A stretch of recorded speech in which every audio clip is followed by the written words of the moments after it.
সূরা মুজাদালার 11 নম্বর আয়াতে মাঝের অংশে আছে ইয়ারফাউল্লাহুল্লাযীনা আমানু মিনকুম ওয়াল্লাযীনা উতুল ইলমা দারাজাত ইলা আখিরি আয়াত।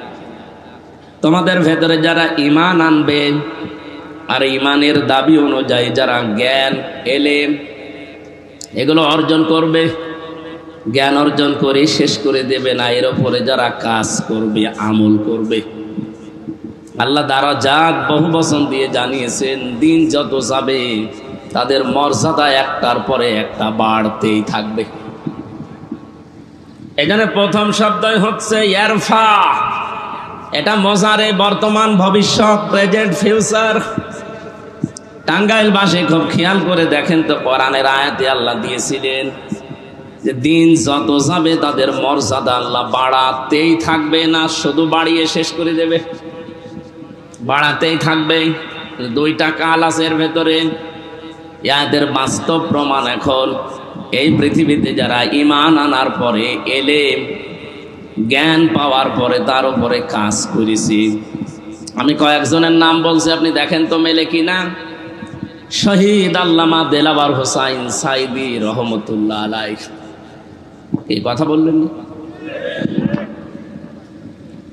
মুফতি ফজলুল হক আমিনী রহমতুল্লাহ আলাইহ, এই দুইজনের নামই বললাম। বলেন এই মানুষগুলো দিন যত যায় তাদের মর্যাদা পৃথিবীর মানুষের কাছে কমে না বাড়ে? আপনি কি মনে করেন ঈমান আনার পরে যদি কোনো মানুষ এলেম অনুযায়ী জ্ঞান অনুযায়ী কাজ করতে পারে, দিন যত যাবে তার জীবনে তত সম্মান বাড়তে থাকবে। ঈমান অনুযায়ী যদি আমল না করে, এলেম অনুযায়ী ঈমান এনেছে এলেমও পেয়েছে কিন্তু তার জ্ঞান অনুযায়ী যোগ্যতা অনুযায়ী সে কাজ করেনি, দিন যত যাবে পৃথিবীর জমিনে তার সম্মান বাড়া দূরের কথা, আরো ঘৃণা তৈরি হবে। এর বাস্তব প্রমাণ বাংলাদেশে মাওলানা ফরিদউদ্দিন মাসুদ। এক কথা বলছেন কেন? আপনি মিলান, লোকটার ঈমান আছে জ্ঞানও আছে কিন্তু জ্ঞান অনুযায়ী কাজ করে নাই। এরকম বহু আলেম দেশে আমরা পেয়েছি যারা জ্ঞান অনুযায়ী এলেম অনুযায়ী আমল করে নাই, কাজ করে নাই। দিন যত যায় পৃথিবীর জমিনে তাদের সম্মান বাড়া না কমতে থাকে।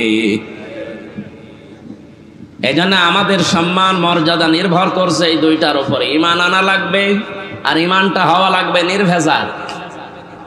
আমাদের ঈমান যাদের আছে এটা কি নির্ভেজাল আছে?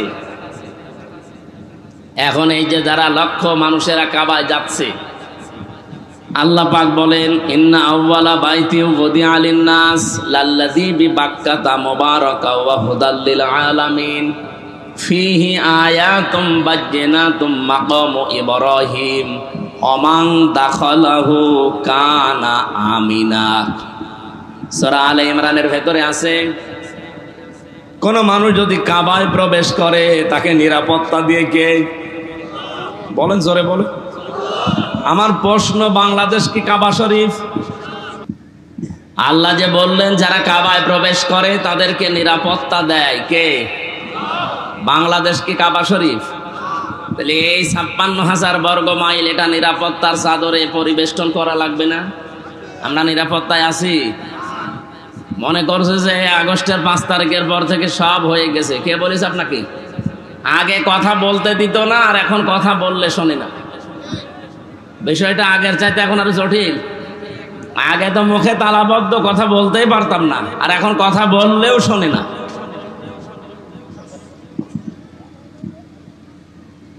এজন্য বাংলাদেশ যেহেতু কাবা শরীফ না, এটাও কাবা শরীফের মতো যদি করতে হয়, কাবায় কি কি হয় ওইটা এই দেশে চালু করা লাগবে। কি হয় কাবায়? কাবার এরিয়ার ভেতরে ১ নাম্বার কাজ, সেখানে শিরিক নেই। এক কথা বোঝেন কিনা বলে? কাবার এরিয়ার ভেতরে শিরিক আছে? তাহলে বাংলাদেশ যদি নিরাপত্তা দিতে হয়, চীনের নিরাপত্তায় হবে না, আমেরিকার নিরাপত্তায় হবে, রাশিয়ার নিরাপত্তায় হবে, আমাদের দাদাদের নিরাপত্তায় হবে। নিরাপত্তা লাগবে কার? আল্লাহ নিরাপত্তা দেয় কখন? সূরা আনআম ৭ নাম্বার পারা ১৭ নাম্বার পৃষ্ঠার প্রথম নাম্বার লাইনের ৮২ নাম্বার আয়াতের প্রথম অংশে এটা আছে, আল্লাযীনা আমানু ওয়া লাম ইয়ালবিসু ঈমানাহুম বিযুলমিন উলাইকা লাহুমুল আমন ইলা আখিরি আয়াত। আল্লাহ পাক বলেন, পৃথিবীতে যারা ঈমান আনে আর ঈমানের সাথে জুলুম মিশ্রণ করে না, এখানে জুলুম মানে শিরিক, তাদের ঈমানের সাথে যদি কেউ শিরিক মিশ্রণ না করে, ওই এলাকার জন্য উলাইকা দিয়েছেন। মনে হচ্ছে আল্লাহ তার কুদরতি আঙ্গুল এইভাবে ইঙ্গিত দিয়ে বলছে, এই মানুষগুলোই, উলাইকা এই মানুষগুলোই, লাহুমুল আমন এরাই নিরাপত্তা পাওয়ার হকদার।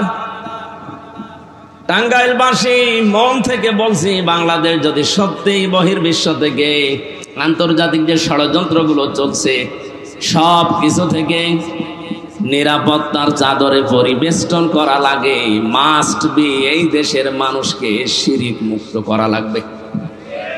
শিরিক দেশে নেই, বলেন বলেন।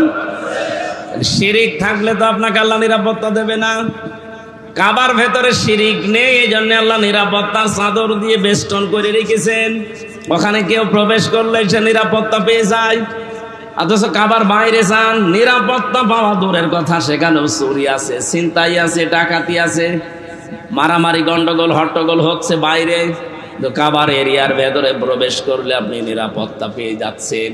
তাহলে এই গ্যারান্টি দিয়েছিল কে? আরো জোরে। আমাদের এই ৫৬,০০০ বর্গ মাইলের বাংলাদেশ এখন নিরাপত্তার চাদর দিয়ে ঢেকে রাখতে হলে মাস্ট বি আমাদেরকে শিরিক মুক্ত জীবন তৈরি করা লাগবে। কোন শিরিক কি? আমি এক কথায় জবাব দিচ্ছি, আল্লাহ যেটা পারে ওইটা অন্য কেউ পারে, এই বিশ্বাস করার নাম শিরিক। শিরিক যারা করে তারা মুশরিক। মুশরিকের জন্য জাহান্নাম ওয়াজিব আর জান্নাত হারাম। একটু কঠিন হয়ে গেল না? আমি আবার বলছি, আল্লাহ যেটা পারে ওইটা অন্য কেউ। আরো জোরে বলেন। এই যে নারী কমিশন যে জমা দিয়েছে, আমি ৩১৮ পৃষ্ঠা পুরাটা পড়ে দেখেছি। আমার ছোট্ট মেধার ভেতরে আমি দেখলাম প্রায় কোরআনের 10টা আয়াত তারা অলরেডি অস্বীকার করেছে। কোরআনের আয়াত 10টা আর হাদিস প্রায় 28টা, ওরা মানেই না এগুলো। 92% মুসলমানের দেশে আপনি রিপোর্ট দেওয়ার সাহস পেলেন কোথায়? আপনার পেছনে কারা আছে আমরা জানি। এখনো পর্যন্ত যারা রাজপথে মিছিল দিয়েছে ঢাকাতে কয়েকদিন ধরে, মিছিলের সামনে দেখবেন 2-3 জন বাংলাদেশি, আর সব কলকাতা থেকে ভাড়া করা। আপনি একটু দেখবেন খেয়াল করে, কারণ বাংলার মেয়েরা এত নিচে আয়োজন আমি নাই। কথা বলেন না কেন? যে স্লোগান দিয়েছে ওটা বাংলাদেশের মুসলমানের মেয়েরা জীবনেও দেবে না। বলে চেয়েছিলাম হিস্সা, হয়ে গেছি বেশ্যা। আপনি তো আসলেও বেশ্যায় না, চরিত্র আছে। যেগুলো স্বামীকে দেখানো দরকার ওগুলো পাবলিককে দেখাচ্ছে। আমি আর নিচে নামলাম না। তা আপনি কি হিস্সা চাইলেন আর কি পেয়েছেন? আপনার বরাতে যা ছিল, কপালে যা ছিল, আপনার চরিত্র যা, তাই পেয়েছেন। ওগুলো তো জনগণের জন্য দেখানোর জিনিস না। দেখানোর জিনিস যেখানে সেখানে দেখায় না, উল্টা পাল্টা জায়গায় দেখিয়ে বেড়াচ্ছে। আপনার গোপন অঙ্গগুলো কেন জনগণকে দেখান? আমি একটা একটা করে প্রথম পারিবারিক জীবনে ওরা হাত দিয়েছে, এরপরে হাত দিয়েছে আমাদের সবচাইতে বড় জায়গা যেটা ওরা বলে দেহ আমার, সিদ্ধান্ত আমার। আপনি কোথায় পেয়েছেন এটা?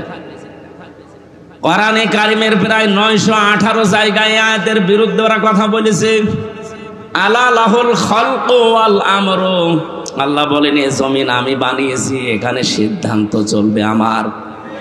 আর ওরা বলছে দেহ আমার, সিদ্ধান্ত আমার। দেহ আপনার মানে আপনার বাবা মা এ দেহর মালিক না। আপনার বাবা মা শুধু বিছানায় ছিল, এতটুকুই শেষ। বাকি ওই বীর্য থেকে হামজা পর্যন্ত বানিয়েছে কে? দেহ আপনার হয় কি করে? দেহ আল্লাহ বানিয়েছে, সিদ্ধান্ত দেহের উপরে চলবে কার?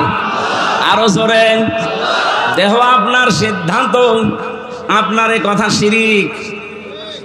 এই শিরিক বাংলাদেশে চলতে দেওয়া যাবে? আয়াতের দ্বিতীয় ব্যাখ্যা হচ্ছে জমিন আল্লাহর, আইন চলবে আল্লাহর। আয়াতের বিরুদ্ধে যদি কেউ অবস্থান নেয় যে জমিন আল্লাহর, সিদ্ধান্ত চলবে বাবার, জমিন আল্লাহর সিদ্ধান্ত চলবে চাচার, জমিন আল্লাহর সিদ্ধান্ত চলবে স্বামীর, আল্লাহর কসম আপনি আল্লাহর সাথে শিরিক করলেন। আর এই শিরিক অনেকে বুঝে আর না বুঝে করছে। আমরা তো এটা হতে দিতে পারি না। 92% মুসলমান আমরা এই দেশে আছি, জীবন চলে যাবে, এই দেশকে আমরা কাবার মতো নিরাপত্তা দিতে চাই। বলেন না কেন? যতদিন আমরা আছি জীবনে এখানে কোনো শিরিক প্রকাশ্যে গোপনে চলতে দেওয়া যাবে? যাবে?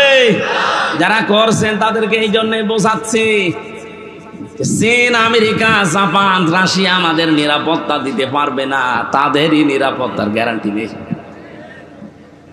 নিরাপত্তা দিতে পারে বলেন তো কে? ইয়াকুলুনা হাল্লানা মিনাল আমরি মিন শাইইন কুল ইন্নাল আমরা কুল্লাহু লিল্লাহ। সূরা আলে ইমরান 154 নম্বর আয়াতের মাঝের অংশে আছে, 4 নম্বর পারার 9 নম্বর পৃষ্ঠা 3 নম্বর লাইনে পাবেন। এটা তাফসিরে ফি জিলালিল কোরআনের ব্যাখ্যায় আছে। আল্লাহ পাক বলেন, হে নবী, ওরা যদি প্রশ্ন করে যে আইন তৈরি করার ক্ষমতা কি আমাদের আছে, আপনি একেবারে ডাইরেক্ট বলেন যে না, কুলিন্নাল আমরা কুল্লাহু লিল্লাহ, আইন তৈরি করতে পারে শুধুমাত্র কে? আমরা তো এইটাই চাই। এই কথা বললে আপনার কাছে রাজনীতি মনে হয় হোক। 54 বছর ধরে এক কথা মানুষকে বোঝানো হয় যে জমিন আল্লাহর, আইন চলবে আল্লাহর। এ কথা বলতে গেলেই যারা আমাদের বিরুদ্ধে অবস্থান নিয়ে মিথ্যা কথা ছড়িয়ে দেন যে এই দেশে যারা একামতের দিনের দায়িত্ব পালন করে তাদের আকীদা ঠিক নেই, এই ভুয়া ধোয়াটা তাদের উপর আপনি দিতে পারলেন, মিথ্যা অভিযোগ একটা। অন্য যে কেউ এখানে আছেন আমি চ্যালেঞ্জ দিয়ে বলতে পারি, কোরআন শরীফ মাথায় নিয়ে বলতে পারি, যাদের উপরে এই মিথ্যা তহমত আপনারা লাগিয়ে জাতির কাছ থেকে আলাদা করতে চান যে জামাত ইসলামী বাংলাদেশের আকীদা ঠিক নেই, কে বলেছে আপনাকে? জামাত ইসলামী বাংলাদেশের আকীদা হচ্ছে জমিন আল্লাহর, আইন চলবে আল্লাহর। এর বাইরে যদি জামাত ইসলামের আকীদা থাকে আমি এক্ষুনি এখান থেকে চলে যাব। যদি কেউ জামাতের এখানে থাকে জিজ্ঞাসা করেন তো, জমিন আল্লাহর, আইন চলবে মওদুদির, বলেন আপনি কোন কারণে মিথ্যা তহমত দিতে আছেন এতদিন? যতগুলো অভিযোগ করা হয়েছে তাদের বিরুদ্ধে সবগুলো মিথ্যা, সবগুলো মিথ্যা। যুদ্ধ অপরাধীর তালিকায় তাদের নাম ঢুকিয়েছেন। আর যুদ্ধ অপরাধীর সংজ্ঞা জানেন? যুদ্ধ অপরাধী কাদের বলা হয়? ওই সময় যারা বিনা কারণে যুদ্ধ করেছিল, পাকিস্তানের যারা যুদ্ধ করেছিল তাদেরকে আপনি যুদ্ধ অপরাধী বলতে পারেন। 2 নম্বরে রাজাকার বলা হয় দাড়ি আর টুপি দেখলেই। আজ 3 দিন একটা ভিডিও ঘুরছে আন্তর্জাতিক 2টা মিডিয়ার, ভিডিও আকারে ঘুরছে যে রাজাকার যাদের বলা হয়, আমাদের এই দেশে আমরা মনে করি দাড়ি আর টুপি থাকলে রাজাকার, অথচ ওই সময় রাজাকার যারা ছিল একটারও দাড়ি নেই, সবগুলো নমো। কথা বলছে না কেন? আমার এই যে ভিডিও এখনো আছে। এই দেশে মিথ্যা তথ্য ছড়িয়ে দাড়িওয়ালা টুপিওয়ালা মানুষ, রাসূলের আদর্শ যারা মেনে চলে তাদেরকে রাজাকার বানিয়েছে কিছু কুমতলবী মানুষেরা। রাজাকার মানে সাহায্যকারী। যারা ওই জামানায় পাকিস্তানের ওই মিলিটারি বাহিনী যারা এসেছিল তাদের সহযোগী হিসাবে যারা ঠিক ওই ইউনিফর্ম পরে যুদ্ধ করেছিল, আমার ভিডিওতে দেখলাম এখানে RAZK আর লেখা আছে রাজাকার। এই যে পুলিশে যে পোশাক পরে এখানে লেখা থাকে না নেম প্লেট দিয়ে, ঠিক ওইভাবে লেখা আছে। ওদের চেহারার দিকে তাকিয়ে দেখলাম মাথায় ওই পুলিশের মতো টুপি দেওয়া, মুখে একটারও দাড়ি নেই। তাহলে এটা আপনি নিয়ে আসলেন কোন জায়গা থেকে? তার মানে এই মিথ্যা তহমতটা একামতের দিনের ওপরে চালিয়ে এই 54 বছর বাংলাদেশের মানুষকে আসল ইসলাম থেকে দূরে রেখেছিল। আমি চ্যালেঞ্জ দিয়ে বলতে পারি, আল্লাহর কসম, জামাতের আকীদা আইন আল্লাহর, জমিনও আল্লাহ, এর বাইরে আকীদা থাকলে আপনি এই মুহূর্তে জামাত থেকে চলে যান। এই মিথ্যা তহমত আর দেওয়া যাবে না। ওমাই ইয়াকসিব খাতিয়াতান আও ইসমান সুম্মা ইয়ারমি বিহি বারিয়ান ফাকাদ ইহতামালা বুহতানা ওয়া ইসমাম মুবিনা। সূরা নিসা 5 নম্বর পারা 15 নম্বর পৃষ্ঠা 10 নম্বর লাইনের 112 নম্বর আয়াত। আমি যত তাফসীর পড়েছি আয়াতের সাথে সব মুফাসসির এক কথাই লিখেছেন, এই ভালো করে শুনেন। আল্লাহ পাক বলেন, দুনিয়াতে এমন মানুষ অনেক আছে নিজেরা অন্যায় করে, অপরাধ করে, নিজেরা দোষ করে। আরে দোষটা যখন হয়ে যায়, অপরাধটা সংগঠিত হয়, তখন একটা ভালো মানুষের মাথার উপরে দোষটা চাপিয়ে নিজে ভালো সাজে। এই অপরাধ বাংলাদেশে নেই? বলেন বলেন। আল্লাহর ঘোষণা ছিল ফাকাদ ইহতামালা বুহতানা ওয়া ইসমান মুবিনা। সে যেন নিজে প্রকাশ্য পাপের বোঝা বহন করে নিয়ে বেড়াচ্ছে। আর যুদ্ধ অপরাধীর নাম দিয়ে, রাজাকারের নাম দিয়ে, আকীদা ঠিক নেই এই নাম দিয়ে যা করেছেন আল্লাহ ঠিক ওইগুলো আপনার মাথার উপরে চাপিয়ে দিচ্ছে। আজ বাংলাদেশের আন্তর্জাতিক অপরাধ ট্রাইব্যুনালের যিনি দায়িত্বে আছে প্রসিকিউটর, উনি জানিয়েছে আসলে আন্তর্জাতিক অপরাধ ট্রাইব্যুনালে যারা অপরাধী, এতদিন যাদেরকে মিথ্যা অভিযোগ দিয়ে অপরাধী বানিয়ে ফাঁসি দিয়ে দিলেন, ওই অপরাধ এখন আপনি যে করেছেন এটার প্রমাণ আছে একেবারে ভিডিও আকারে। বিশেষ করে 24-এরটা তো আছে, 13 সালেরটা নেই। এক কথা বলেন না কেন? যাদের বন্ধ করে রেখেছিলেন সব এখন ফাঁস হচ্ছে, দিগন্ত, ইসলামিক টিভি সব এখন ফাঁস করে দিচ্ছে। আর আমার দেশ, তাদের কাছে তো সব আছে। আপনি বাঁচবেন কি করে? যে যে অপরাধ বিনা অপরাধে একজন মানুষকে আপনি দোষারোপ করলেন, ওই দোষ যতদিন আপনি না করবেন ততদিন আপনার মরণ হবে না। আমার মনে হয় আল্লাহ এখন খাফের খাপ, মমতাজের বাপ সব দেখাবে, একটার পর একটা আপনি দেখতে পাবেন। যা অপরাধ করেছিলেন সবগুলো আপনাকে দিয়ে আল্লাহ দুনিয়ায় করাবে, এরপরে মরণ হবে আপনার। যে আয়াত দিয়ে আমি সম্মান কামনা করলাম, ওই আয়াতের পরের আয়াতে আছে ফাইন্না মাআল উসরি ইসরা, ইন্না মাআল উসরি ইসরা। ভালো করে মিলাবেন। শুধু শোনার জন্য শুনছি, বলার জন্য বলছি না, এখান থেকে শিক্ষা নেওয়া লাগবে। আল্লাহ পাক বলেন, কোন মানুষ যদি একটা কষ্ট সহ্য করে, এই কষ্টের সাথে সাথে কমপক্ষে সুখ আমি রেখেছি কয়টা? না না বোঝেন, আমি আলেমদেরকে বলছি এবার। এখানে উসরুন শব্দটা 1 বছর না, উসরুন শব্দটা নির্দিষ্ট, এটা মারেফা। এর আগে দেখবেন আলিফ লাম দেওয়া আছে, এর আগে মা আছে, কিন্তু শেষের শব্দ ইসরা, এর আগে আলিফ লাম নেই। এটা না কেরা, অনির্দিষ্ট। কেন আল্লাহ এভাবে দিলেন আয়াতটা? চিন্তা করলাম কেন আল্লাহ দিলেন। পরবর্তীতে দেখি আমার নিজের জীবনে মিলে যাচ্ছে। আপনি নিজের জীবনে এবার আপনি মিলান তো। আল্লাহর বক্তব্য ছিল যদি একটা কষ্ট কেউ দুনিয়ায় সহ্য করে, কয়টা? বলেন বলেন। আপনি কষ্টের পরে না, কষ্টের সাথে, মানে মা মানে সাথে, সঙ্গে আল্লাহ বাদ দিতে পারতেন, মা দিয়েছেন। কষ্টের সাথে সাথে, কষ্টের সঙ্গে সঙ্গে কমপক্ষে ইসরা, যে অনির্দিষ্ট না কেরা, 10 থেকে 70টা সুখ, শান্তি, কল্যাণ দুনিয়া আখেরাতে আপনাকে আল্লাহ দান করবেই। শুধু করবে না, করবেই। এই জন্য আনতুমুল আ'লাউনা, তোমরাই বিজয়ী হবে না, বিজয়ী হবেই। আরবি গ্রামার অনুযায়ী আয়াতটা ছিল মুবতাদা যদি মারেফা হয়, খবর হয় সব সময় নাকেরা। আ'লাউনার আগে আলিফ লাম দিয়ে আল্লাহ এইটাও মারেফা করে দিয়েছে। এখানে আলেম নেই, আলেমদেরকে জিজ্ঞাসা করেন আয়াত আরবি গ্রামার অনুযায়ী ঠিক নেই। খবর যদি কোনো সময় নাকেরা না হয়ে মারেফা হয়ে যায়, ইফিদুল হাসরা, হাসরের ফায়দা দেয়, তখন দাঁড়ায় হবে না, হবেই। আল্লাহ বলেন ওয়ালা তাহিনু ওয়ালা তাহজানু ওয়া আনতুমুল আ'লাউনা। আনতুম আ'লাউনা ছিল, আলিফ লাম দিয়ে ওইটাও মারেফা করে দিয়েছেন নির্দিষ্ট। বাংলা অর্থ যেহেতু শেষে হর্ষাই লাগানো লাগবে না, আপনি মিলাতে পারবেন না। আল্লাহ বলেন কোনো ভয় নেই, কোনো চিন্তা নেই, দুঃখ করার অবকাশ নেই, বিজয়ী তোমরা হবেই।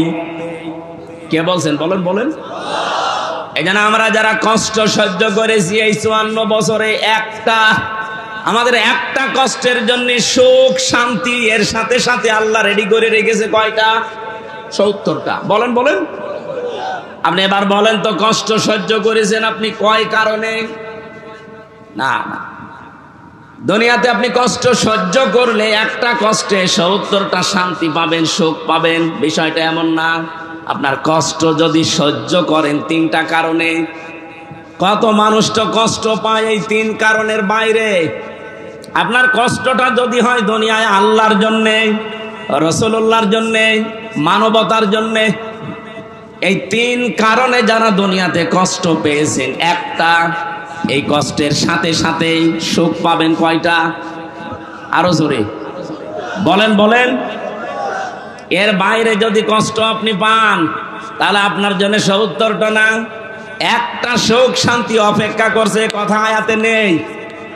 আমি তাফসিরে ফি জিলালিল কোরআনের টিকায় পড়েছিলাম, এটা আলেমদেরকে বলছি, বাড়ি যে আপনি মিলাবেন। বলেন বাংলাদেশে এই 3টা কারণে যারা আমরা কষ্ট পেয়েছি, এখনো পাচ্ছি, আমাদের জন্য আল্লাহ সুখ এর পরে পরে অপেক্ষা করাচ্ছেন কমপক্ষে 70টা। এই 3টা কারণের বাইরে যারা কষ্ট পেয়েছেন, বলেন তো, হাসিনা যেদিন চলে যায় কষ্ট পায়নি? আল্লাহর জন্যে, রাসূলুল্লাহর জন্যে, মানবতার জন্যে, কিসের জন্যে? অপরাধের জন্যে। হ্যাঁ বলেন না কেন? কে কষ্ট পেয়েছিল ওই দিন? কাঁদছিল। মনে আছে স্বামী মরে গেছে? আমি তো এর আগে জীবনে এভাবে কাঁদতে দেখিনি। কি কন্দন আগস্টের 5 তারিখে। তার মানে কষ্ট না পেলে কাঁদতো। এই কথা বললেন না? কষ্ট পেয়েছে, কষ্টের কারণে কান্না করেছে, এই কষ্টের সাথে আল্লাহ সুখ দেবে না। আপনার কষ্ট হওয়া লাগবে আল্লাহর জন্য, রাসূলুল্লাহর জন্য, মানবতার জন্য। আপনি এবার মিলান, আপনি জীবনে আসলে এই 3টা কারণে কষ্ট পেয়েছেন। সিস্টেম অপর পৃষ্ঠায় দেখুন, পরের আয়াত আল্লাহ যেহেতু রিপিট করেছেন, ইন্না মাআল উসরি ইসরা। এর আগে আল্লাহ ইন্না লাগিয়েছেন। কোরআনের প্রতিটি শব্দ গবেষণামূলক। কোন শব্দের চিন্তা ভাবনা যদি সত্যি আপনি করতে পারেন, একটা শব্দই আপনাকে জান্নাতে নিয়ে চলে যাবে। আমি চিন্তা করলাম কেন আল্লাহ রিপিট করলেন আয়াতটা, আবার ঠিক একই কায়দায় দিয়েছেন। আগেরটা শুনি আমরা অনেকেই খুশি, কিন্তু পরে যে আর একটা ঝামেলা আছে। কোন মানুষ যদি ঠিক এই কায়দায় দুনিয়াতে একটা সুখ ভোগ করে, কয়টা? বলেন বলেন। আপনার সুখ যদি একটা ভোগ করেন, ওই সুখটা শান্তিটা যদি হয় অবৈধ সুখ, একটা অবৈধ সুখের কারণে কমপক্ষে 70টা অশান্তি ভোগ করবেন। এই 15 বছরে যারা দায়িত্বে ছিল, বলেন তো এরা কি বৈধ সুখ পেয়েছে না অবৈধ? আমি নিজে তো সাক্ষী। আমার 33 বছর বয়স, এখন 92তে আমার জন্ম। 18 বছর থেকে যদি ভোট দিতে আরম্ভ করতাম, 3 বার ভোট দিতে পারতাম, একবারও পারি নাই। তার মানে যারা দায়িত্বে ছিল, আমি নিজেরটা বলছি, আপনারটা আপনি হিসাব করেন, ওরা অবৈধ ছিল। এক কথা বলা লাগবে। অবৈধ থেকে কি সুখ পাইনি? বলছিলেন না উনি যে কত কোটি টাকা বাইরে পাঠিয়েছে, কত সুখে ছিল তারা? আপনি বলেন, যত সুখ যত শান্তি পেয়েছে, প্রতিটা সুখ প্রতিটা শান্তি ছিল বৈধ না অবৈধ? আর এক একটা অবৈধ সুখ ভোগ করার কারণে কতগুলো অশান্তি ভোগ করা লাগবে। এই 15 বছরে যদি 50টা সুখ ভোগ করে থাকেন, কয়টা? বলেন বলেন। প্রত্যেকটা সুখ ছিল বৈধ না অবৈধ? আরো জোরে কথা বোঝা লাগবে। এক একটা অবৈধ সুখের কারণে যদি 70টা করে অশান্তি পেছনে লেগে থাকে, 50টা সুখও যদি 15 বছরে পাইয়ে থাকে, হিসাব করে বলেন তো, 3500 একটার পরে একটা অশান্তি, দুঃখ, অকল্যাণ, অপদস্থ, অপমান পাবেন। এরপরে চট করে ঢুকে পড়বেন। এখনই পরে চট করে ঢুকে পড়বো। তো এগুলো কি খেলা? যত সুখ পেয়েছেন প্রতিটা অবৈধ সুখের জন্য 70টা করে অশান্তি আল্লাহ দুনিয়া আখিরাতে দেবে। যারা এরকম পেয়েছেন হিসাব করে রাখেন। এখনো অনেকেই চেষ্টা চালাচ্ছে যে আবার ওভাবে অবৈধ সুখ ভোগ করবো না, আমরা বেশি থাকতে আপনাকে অবৈধ সুখ ভোগ করতে দেব না। এই কারণেই তো বলছি যে আগে সংস্কার করেন, তারপরে নির্বাচন দেন। সংস্কার না করে যদি আবার নির্বাচন দেন তো আবার দিনের ভোট রাতে হবে, আবার চেয়ার পাবেন, হয়তো 2-5 বছর থাকবেন, সুখ পাবেন, প্রত্যেকটা সুখ হবে অবৈধ সুখ। আর আপনি অবৈধ সুখ ভোগ করে এরপরে পরে যে অশান্তি আসবে, আপনি মাজলুম মানুষ, আপনাদের উপরে অশান্তি আসুক এটা আমরা চাই না, এই জন্য তো এত বাধা দেওয়া হচ্ছে। আমার কথার অর্থ যদি না বুঝে থাকেন হাত তোলেন তো। এলাকার মানুষ তো চালাক আছে। সারা দেশে আমরা এটা চাই, অবৈধ সুখ আমরা সামনে কাউকে ভোগ করতে দেব না, নিজেরাও ভোগ করব না। যারা এই যে পরকীয়া প্রেম করেন সুখ পান না নাকি? এলাকায় সব নেই, অনেকে 180 মাইল বেগে চালাচ্ছে। যারা এই লাইনে আছেন, এই সুখ এই শান্তি যদি একটা অবৈধ সুখ পান, কয়টা অশান্তি আসবে দুনিয়ায়? সুতরাং এরকম লাইনে যারা আছেন, মা বোনেরাও যদি থাকেন, এক্ষুনি ওই মোবাইল নাম্বার ডিলিট করে দিন যে আমি এই অবৈধ সুখে আর নেই।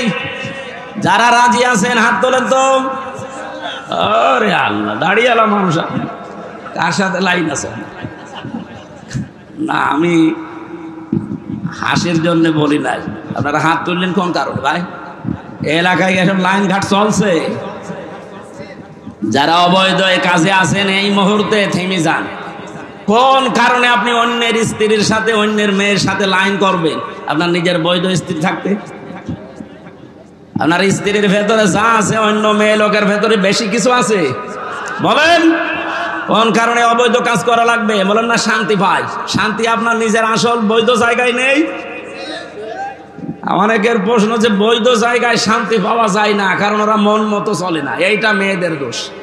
সম্মানিত মা বোনেরা, শুধু নামাজ পড়া, রোজা রাখা, কালো বোরকা পরা ইবাদত না। স্বামী আপনাকে যেই সুরতে দেখতে চায় ঘরের ভেতরে, ওই সুরতে থাকা ইবাদত।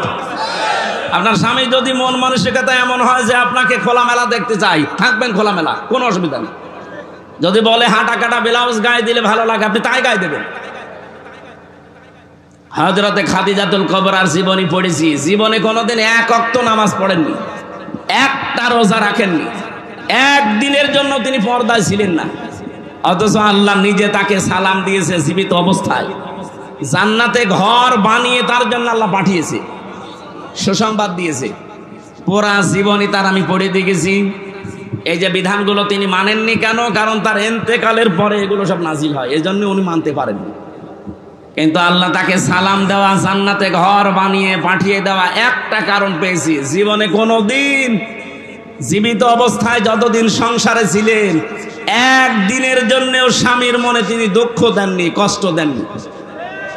আল্লাহ এত খুশি হয়েছিল এই কারণে জান্নাতে ঘর বানিয়ে তার জন্য পাঠিয়ে দিয়েছেন সুসংবাদ, এবং আল্লাহ নিজে সালাম দিয়েছেন। এখানে যারা স্বামী আছেন মিথ্যা কথা বলবেন না। আল্লাহর দিকে তাকিয়ে বলেন তো, জীবনে কোনোদিন আপনার বউ একদিনের জন্য আপনাকে দুঃখ দেয়নি এরকম একটা স্বামী? হাত তোলেন তো। একজনও নেই। সম্মানিত মা বোনেরা ওখানে দাঁড়িয়ে কি দেখছেন? কি আপনার স্বামী দেখেন? হাত তোলে কিনা? একটা স্বামীও হাত তুলতে পারেনি। সভাপতি পারেনি, প্রধান অতিথিও পারেনি, আমিও পারিনি। মিথ্যা কথা বলবো কেন? এটা রেকর্ড হচ্ছে, লাইভ চলছে। ম্যাডাম দেখে, দেখুক, কপালে যা আছে হোক, কিন্তু মিথ্যা কথা বলা যাবে না। সম্মানিত মা বোনেরা, হচ্ছে না। এতগুলো স্বামী বসে আছি আমরা, একটা মানুষও হাত তুলতে পারি নাই।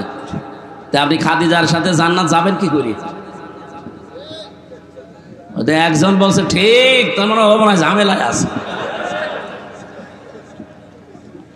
না, মা বোনদেরকে আরো উদার হওয়ার জন্য বলছি। সম্মানিত মা বোনেরা, কয়েকদিন আগে আপনারা দেখেছেন শুধু বউ আর শাশুড়ি, এদের এই ছোট মনের কারণে তার স্বামীটা, এই যে পলাশ সাহা এএসপি, মরে গেল। আজ হাজারো পরিবারে এরকম পলাশ সাহা আমরা আছি। মানসিক রোগী হয়ে যাচ্ছি শুধু শাশুড়ি আর বোর এই ছোট মনের কারণে। মনটা ন্যারো মাইন্ডের না করে ব্রড মাইন্ডের করতে পারেন না। কয়দিন থাকবেন দুনিয়ায়? এই ঈদ আসতেছে, ঈদুল আজহা। মাকে যদি কেউ 1000 টাকা দিয়ে শাড়ি কিনে দেয়, স্ত্রীকে 800 টাকা দিয়ে 200 টাকা কম বেশি স্বামীর সাথে কথা বলে না। এরকম ছোট মনের বউ আছে কার? হাত তোলেন তো। একজন। আমি হাসির জন্য বলি না, এটা বাস্তব চলছে। আল্লাহ আমাদের মা বোনদেরকে খাদিজাতুল কুবরার মতো ব্রড মাইন্ডের হওয়ার তৌফিক দেন, বলেন আমিন। হচ্ছে না মা বোনেরা, আমার আফসোস লাগছে আপনাদের জন্য। শুধু নামাজ পড়ে রোজা রেখে কালো বোরকা পরে না জীবনও জান্নাত যেতে পারবেন না। স্বামী একটা ফ্যাক্টর। এখন যদি আমার মনে হয় প্রশ্নটা মেয়েরা উল্টো করে করে, হুজুর একটু হাত তোলান তো, যে জীবনে বোর মনে কোনোদিন দুঃখ দেয়নি এরকম স্বামী আছে কিনা? না, নেই। আমরা পারবো না। আমাদেরকে হযরতে আলীর মতো হওয়া দরকার। কথা বলেন ঠিক কিনা? এই জন্য পরকীয়া প্রেমের মতো অবৈধ কাজে যারা শোক পাচ্ছেন, থেমে যান। যে যেখান থেকে আছেন ওই মুহূর্তে এক্ষুনি তওবা করা লাগবে। দেন মোবাইল নাম্বার ডিলিট করে দিন, যে আমার কোনো দরকার নেই, আমি বৈধ সুখ যতটুকু আছে আমি ভোগ করব। তাহলে আমার কথা ছিল, দুনিয়ায় একটা অবৈধ সুখ কেউ ভোগ করলে তার জন্য সাথে সাথে অশান্তি দুঃখ ভোগ করা লাগবে কয়টা? আমি যে হাদিস পড়েছিলাম মুসলিম শরীফের, বিশ্বনবী জানিয়েছেন, মানিদ্দাআ মা লাইসা লাহু ফালাইসা মিন্না ওয়ালিয়াতাবাওয়া মাকআদাহু মিনান নার। এই পৃথিবীতে কোনো মানুষ যদি নিজের না কিন্তু সেই জিনিস নিজের দাবি করে, এদিকে তাকান, যেই জিনিস আপনার না ওই জিনিস যদি আপনি দাবি করেন, 1 নাম্বার শাস্তি আপনার জন্য ফালাইসা মিন্না, ওই দিন থেকে আপনি আর নবীর উম্মত নেই। 2 নম্বরে ওয়ালিয়াতাবাওয়া মাকআদাহু মিনান নার, আপনি যেন জাহান্নামে নিজের একটা স্থান তৈরি করে নিলেন। আমি হাদিসটা পড়ার পরে বাংলাদেশের সাথে মিলিয়েছি। আগস্টের 5 তারিখের আগেও ছিল, আগস্টের 5 তারিখের পরে বহু মানুষ অলরেডি আল্লাহর নবীর উম্মত থেকে খারিজ হয়ে গেছে। যে জিনিস যার না সেটা নিজে দখল করে বাবা শাহজালাল সব হালাল করে নিচ্ছেন। টাঙ্গাইল জেলায় হয়তো এগুলো শুরু হয়নি, কি বলেন? যে জিনিস আপনার না আপনি দখল করতে পারেন না, যদি এরকম কেউ করে থাকেন ফেরত দেওয়া লাগবে। এক কথা বলেন না কেন? এই চরিত্র দেশে নেই, এখনো চলছে এটা। যেটা যার না ফেরত দিয়ে দেন। জোর করে জবরদস্তি করে দখল করেছেন, সাদাবাজি করে দখল করেছেন, যেভাবে ওটাকে ফেরত দিয়ে দেন, নয়তো আপনি নবীর উম্মত আর নেই। বলেন, নবীর উম্মত যদি কেউ না থাকে, ওর নামাজ রোজা কিছু হচ্ছে? আর ও যদি মরে যায়, আমির হামজা না খাবার ইমাম দিয়ে এসে যদি বলেন বিসমিল্লাহি ওয়া আলা মিল্লাতি রাসূলিল্লাহ, পুরা মিথ্যা কথা। না, আপনি আল্লাহর নামেও নেই, রসুলের দলেও নেই, এই মিথ্যা কথা আমরা বলবো কেন? এই জন্য আমরা চাই, যার জিনিস দখল করেছেন, সাদাবাজি করে হোক, চুরি করে হোক, ডাকাতি করে হোক, ফেরত দিয়ে দেন।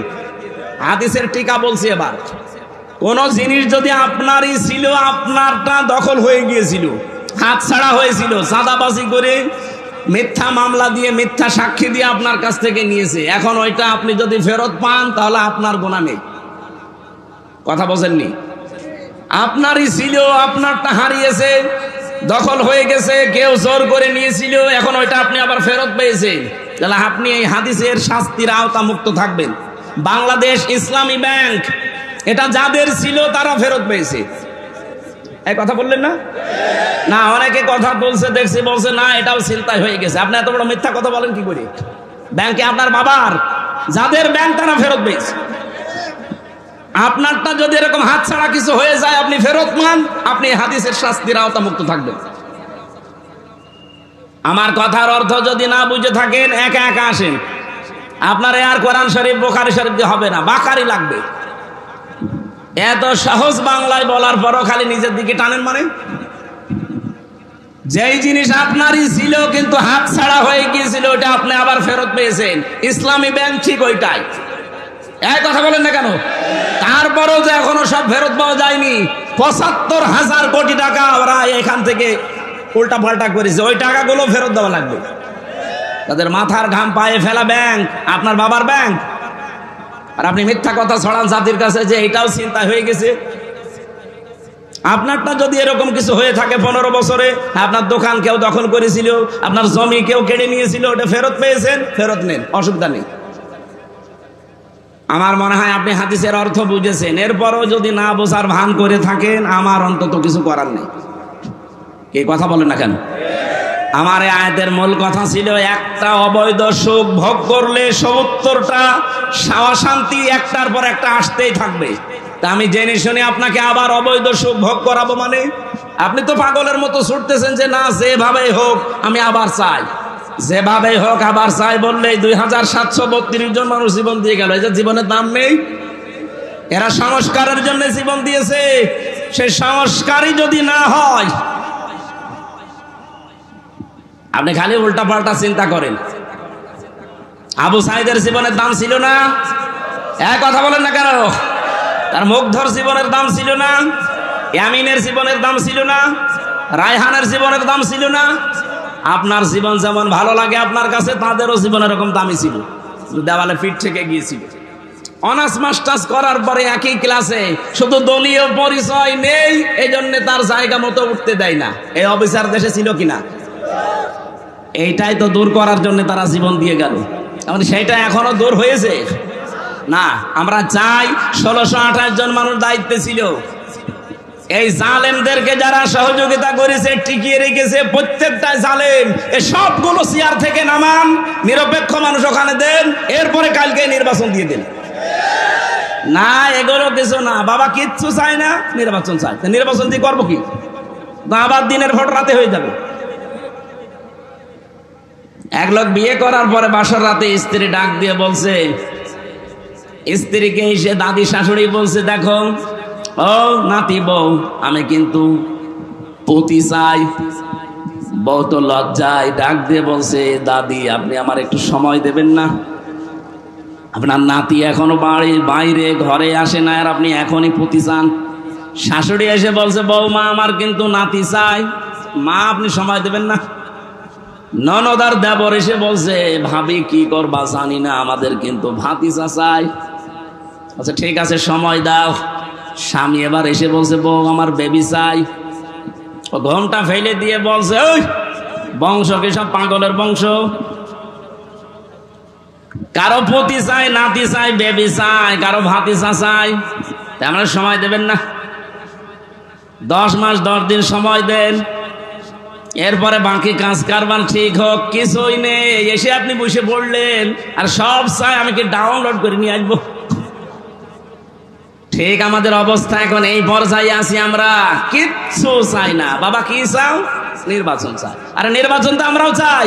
আপনি আবার ওদের দিয়ে নির্বাচন করাবেন? ওই ১৬২৮ জন মানুষই আছে, টাঙ্গাইলটা কুষ্টিয়ায়, কুষ্টিয়ারটা কুমারখালী, এই গেছি। তাহলে মাল তো সব একই আছে, এক কথা বলেন না কেন? আমরা তো এইটাই চাচ্ছি যে এই ১৬২৮ জন মানুষ পাল্টান, হয় সবগুলো জালেম, নয় জালেমের দোষক। এরা থাকাকালীন আবার হবে, আবার আপনারা অবৈধ সুখ পাবেন। এক একটা অবৈধ সুখের কারণে ৭০টা করে অশান্তি পাবেন। আমরা তো এটা করতে দিতে চাই না। এই কারণে আজকের তেলাওয়াত কিন্তু আয়াতটা পড়লাম, সূরা আলে ইমরান ১০৪ নম্বর আয়াত। আল্লাহ বলেন, অল তাকুম মিনকুম, তাকিদ দিয়েছেন, অবশ্যই তোমাদের ভেতরে একটা দল থাকতেই হবে। শুধু থাকতে হবে না, থাকতেই হবে। 14টা দল না, মিনকুম উম্মাতুন, এটা একটা দলের কথা, আলিফ লাম দেয়নি, তাহলে দলটি হতো। আল্লাহ বলেন উম্মাতুন মানে একটা দল, মাস্ট বি, তোমাদের ভেতরে একটা দল থাকতেই হবে।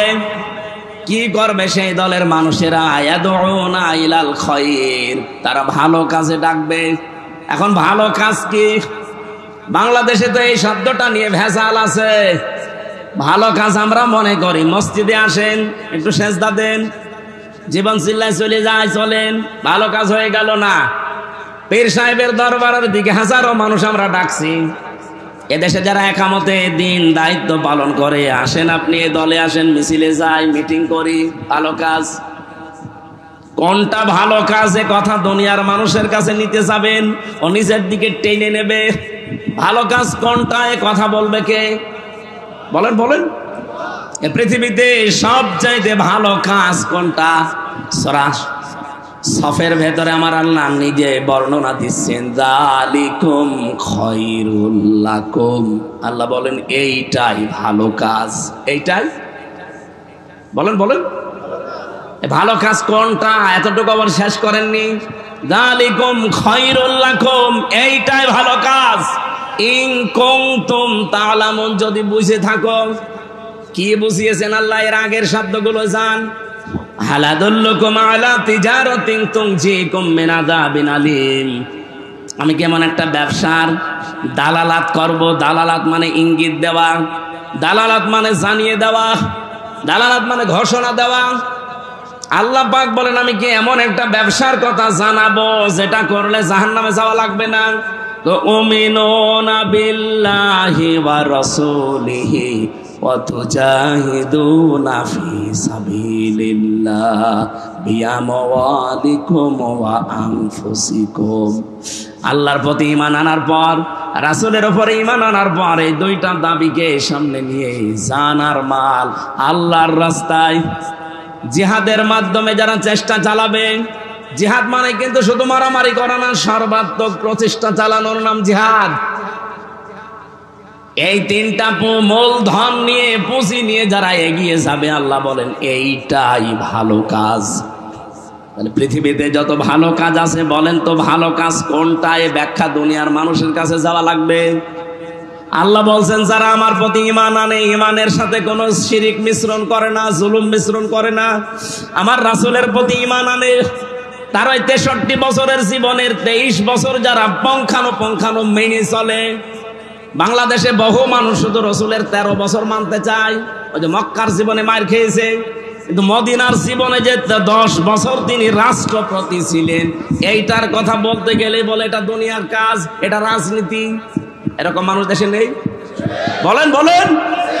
রাসূলুল্লাহকে মানতে হলে শুধু 13 বছর মানলে হবে না, 23 বছরই মানা লাগবে। আমরা ওইটা চাই।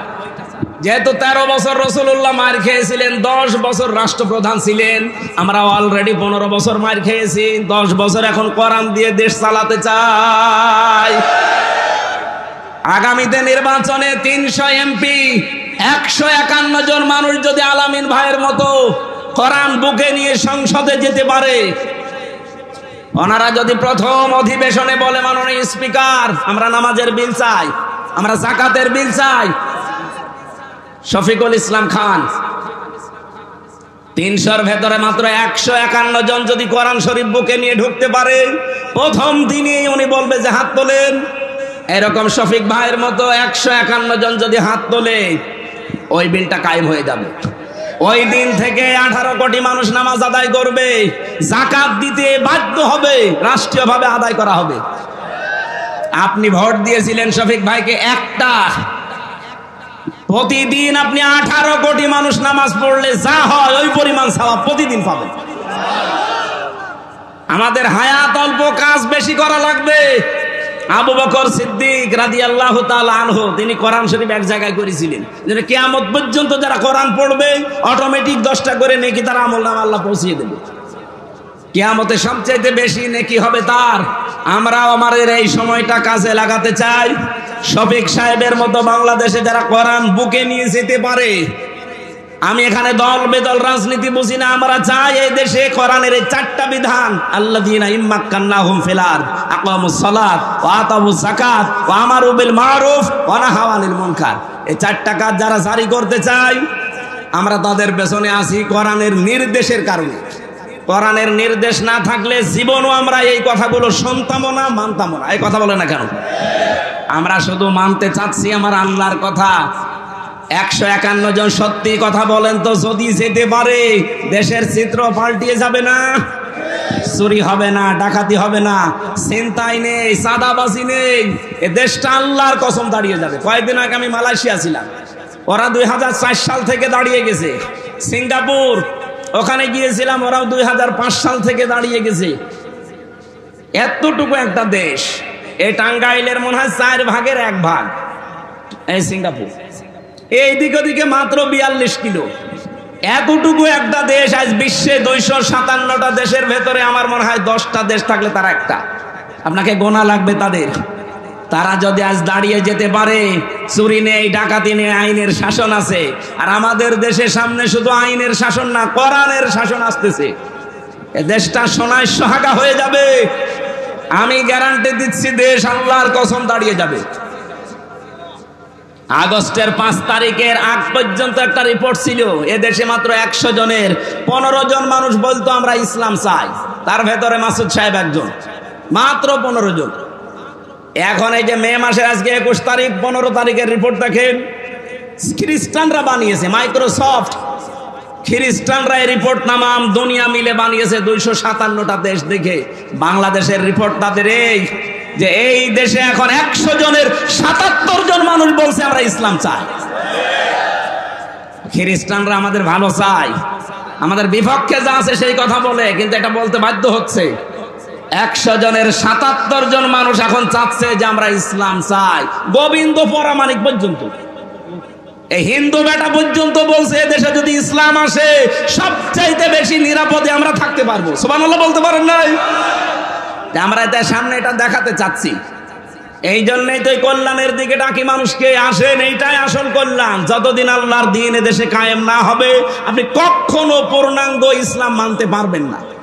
হয়তো আংশিক কিছু মানবেন। ওয়ায়ামুরুনা বিল মারুফ ওয়া ইয়ানহাউনা আনিল মুনকার, তারা ভালো কাজে আদেশ করবে, অন্যায় কাজে নিষেধ করবে। এটা বাংলা অর্থ, ওই মানধাতা বলে। এখন আধুনিক অর্থ বের করা লাগবে। ওয়ায়ামুরুনা বিল মারুফ, তারা আদেশ করবে মারুফে। মারুফ মানে, আরে এটা তো সেই 1400 বছর আগেই পড়ছি। আধুনিক ব্যাখ্যা হচ্ছে মারুফ শব্দের শাব্দিক অর্থ উরফুন থেকে এসেছে। আরাফা ইয়ারিফু উরফুন মানে পরিচিত, পরিচিত কাজগুলোর আদেশ করবে। পরিচিত কাজ কি এটা বুঝতে হলে আপনাকে সেই পৃথিবীর প্রথম দিন যাওয়া লাগবে। নাকি বেশি হয়ে যাচ্ছে? আজান দেবে নাকি?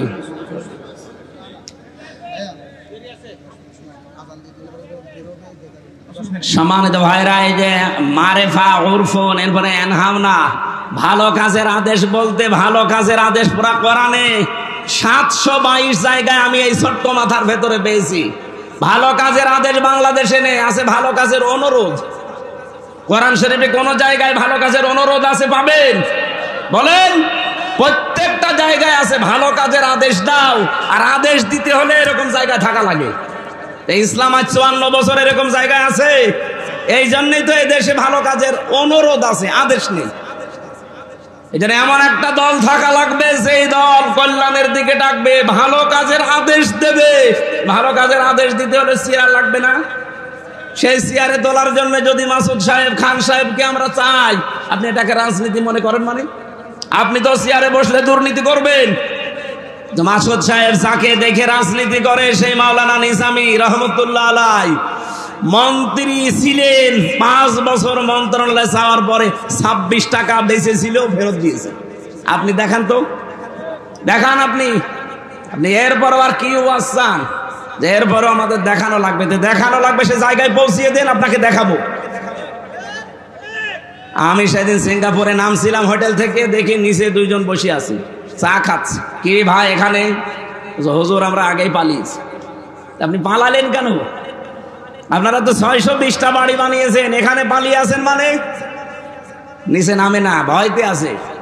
মালয়েশিয়া দেখলাম ওই ঠিক 2 শয়তান বসে আছে। এখানে কি আপনারা এত বাড়ি বানিয়েছেন? এক একজনের বাড়ির সংখ্যা 620টা, আর এখন থাকেন হোটেলে। এখানে আপনি সিঙ্গাপুরে, মালয়েশিয়াতে সেকেন্ড হোম বানিয়েছেন, এখানে সাহেব পাড়া বানিয়েছেন, সব তো তালা লাগানো। হুজুর ওখানে থেকে মায়ের খাবো? 20 লাখ বাঙালি আছে এই দেশে, পিটিয়ে ভক্ত বানিয়ে ফেলবে।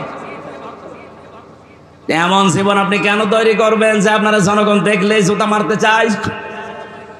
কথা বলেন না কেন? আমরা সফল হতে চাচ্ছি, ভালো কাজে না মানে বাধা দেওয়া, প্রতিবন্ধকতা সৃষ্টি করা। এই টাঙ্গাইলে নদী নেই, কি নাম কি? যমুনা নদী। এই যমুনা নদীর পানি চলতেছে। আপনি যদি আমার না কাবা শরীফের ইমামকে দিয়ে বলেন এই পানি বন্ধ হয়ে যা, হবে? পানি বন্ধ করার জন্য বাদ দেওয়া লাগবে, প্রতিবন্ধকতা সৃষ্টি করা লাগবে। এই দেশে যত অন্যায় চলছে এটার জন্য ওয়াজে হবে না, এটার জন্য দাওয়াতে হবে না, এটার জন্য বাধার প্রাচীর তৈরি করা লাগবে। যত অন্যায় হচ্ছে অন্যায় বাধার প্রাচীর তৈরি করতে গেলে অবশ্যই কিছু আসবে, আর ওইটার জন্য ব্যাকআপ লাগবে। এই কথা বলে না কেন? ব্যাকআপ আছে আমাদের নেই। কয়েকদিন আগে আমার গ্রামে একটা জেনার ঘটনা ঘটেছিল কুষ্টিয়ায়। আমার গ্রামের বাড়িতে মাসলা নিতে এসেছে, জেনার বিচার হচ্ছে। যদি বিবাহিত মানুষেরা জেনা করে সাক্ষ্য প্রমাণ হয় তাহলে তাকে সংকেসার করা লাগবে। আমি মাসলা দিয়ে দিলাম। এখন যদি ওরা এই মাসলা অনুযায়ী কাজ করে, বলেন তো সংকেসার ওই মহিলাকে করবে না আমারে করবে? পুলিশে বলবে মাসলা দেওয়া পর্যন্ত ঠিক আছে, আপনি কেন কার্যকর করতে গেলেন? আসেন, সংকেসার ওই লোক না, আপনারে করা লাগবে। কারণ আমার পেছনে কোনো ব্যাকআপ আছে, কোনো চেয়ার আছে। আমরা তো ওইটা চাচ্ছি। কোরআনে কারিমে আল্লাহ 500 আয়াত দিয়েছেন শরীয়তের বিধান, একটাও এদেশে চলে না। কোনো মানুষের মাথা গরম হয় না, মাথা খারাপ নেই, টেনশনও নেই। আমরা এইটা চাচ্ছি ভাই। আপনি যদি রাজনীতি মনে করেন এটাকে, হ্যাঁ এটাই আমার রাজনীতি, এটাকে কেউ যদি মনে করেন দুনিয়ার কাজ, এইটাই আমার দুনিয়ার কাজ, আপনার যা মনে হয় হোক। আউলাইকা হুমুল মুফলিহুন, আল্লাহ বলেন এরাই সফল কাম। আল্লাহর বাণী আমরা যেহেতু 100% বিশ্বাস করি, জীবনের শেষ দিন পর্যন্ত আয়াতটা আমরা মেনে চলবই। এতে যত বাধা আসে আসুক। আজকের মতো শেষ করছি, কারণ এখনই আজান দেবে। আর আমার এই বসেন বসেন, আমি জেলখানায় মেয়েদের ওপরে বই লিখেছিলাম পারিবারিক জীবন নিয়ে, দাম্পত্য কলহ এবং তার সমাধান। এটা ওই যে গাড়িতে আছে, সাদা গাড়িতে, মেয়েদের জন্য নিয়ে যাবেন, কাজে লাগবে। মাদ্রাসা ইসলাহুল উম্মাহ মাদ্রাসা পরিচালক, এই মাদ্রাসা নতুন হয়েছে, আপনারা এখানে ছেলে মেয়েদেরকে পড়াবেন ইনশাল্লাহ। ওই যে গাড়ি আছে সাদা গাড়ি, আপনার মেয়ের জন্য, মায়ের জন্য, স্ত্রীর জন্য নিয়ে যান, কাজে লাগবে ইনশাল্লাহ। আল্লাহুম্মা আমিন। চ্যানেলটি সাবস্ক্রাইব করে আমাদের সঙ্গেই থাকুন।